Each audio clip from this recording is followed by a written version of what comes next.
আজকে হলো 25শে বৈশাখ, কবিগুরু রবীন্দ্রনাথ ঠাকুরের জন্মদিন। কবিগুরু রবীন্দ্রনাথ ঠাকুরকে আমার শতকোটি প্রণাম।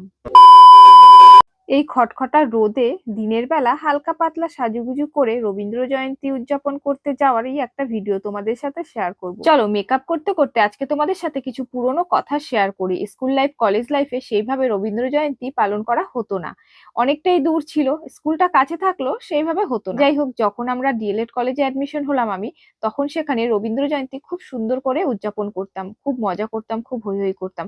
আসলে ডিএলএড কলেজে প্রত্যেকটা প্রোগ্রামই আমরা খুব সুন্দরভাবে, খুব আনন্দ করে পালন করতাম। আজকে সকাল থেকে ডিএলএড কলেজের কথা খুব মনে পড়ছে, খুব মিস করছি সেই দিনগুলোকে। সেই দিনগুলো আমরা খুব মজা করতাম, খুব আনন্দ করতাম। দিন শেষে বিকেল বেলা বাড়ি ফিরতাম খাওয়া দাওয়া করে। যাই হোক, তোমাদের সাথে কথা বলতে বলতে দেখো আমি কিন্তু একদম রেডি হয়ে গেছি। তো আমাকে কেমন লাগছে জানিও, আর ভালো লাগলে কিন্তু অবশ্যই লাইক, কমেন্ট, সাবস্ক্রাইব করে দিও। তো চলো, এখানেই শেষ করছি, টাটা।